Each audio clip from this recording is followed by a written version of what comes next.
حدیث میں آتا ہے ایک یہودی آیا حضور صلی اللہ علیہ وسلم کے سامنے، کہنے لگا آپ واقعی اللہ کے سچے نبی ہیں؟ فرمایا ہاں واقعی میں اللہ کا سچا نبی ہوں۔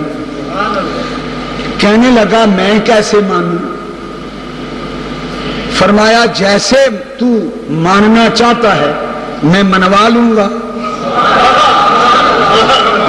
منوانا میرا کام ہے۔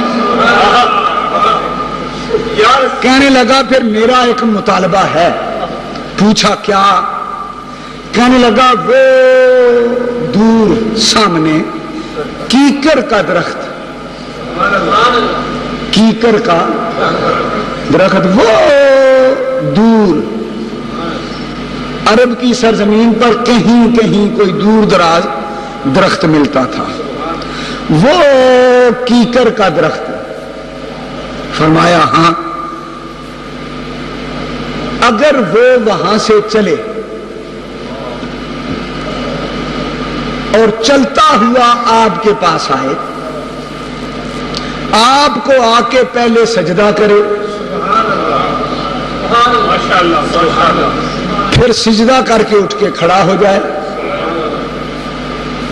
پھر آپ کا کلمہ پڑھے، میں بھی پڑھ لوں گا، مجھے کیا تکلیف ہے،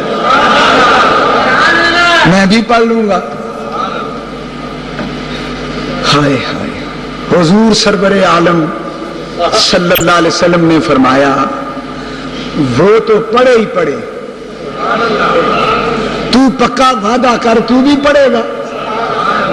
نے کہا جی میں بھی پڑھوں گا۔ فرمایا اچھا اس طرح کر، تو جا، تو جا اس درخت کے پاس، میں نہیں جاتا، تو جا، اس کو جا کے تو کہہ دے، اگر میں گیا تو تو کہے گا کوئی جادو کر دیا ہے، میں دور رہتا ہوں، تو جا اس درخت کو جا کے تو کہہ، میرا نام نہ لینا، اس کو کہنا وہ جو کھڑا ہے تجھے وہ بلا رہا ہے۔ میں نہیں جاتا، میں گیا تو تو سوچے گا کوئی سازش کر لی، کوئی جادو کر لیا، کوئی آنکھوں پہ کوئی عمل کر دیا، میں نہیں جاتا، تو جا، بے شک میرا نام نہ لینا کہ محمد رسول اللہ بلاتا ہے، کہنا وہ بلاتا ہے۔ اگر میں سچا نبی ہوا تو دیکھنا کس طرح آتا ہے۔ حضرات توجہ چاہتا ہوں، یہ حدیث ہے، حدیث۔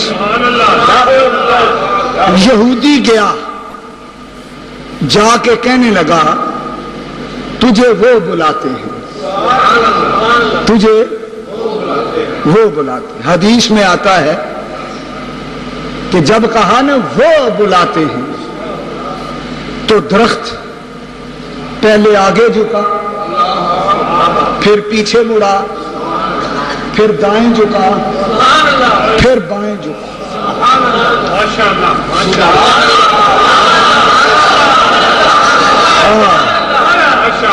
مولویوں کی بھی بڑی قسمیں ہیں۔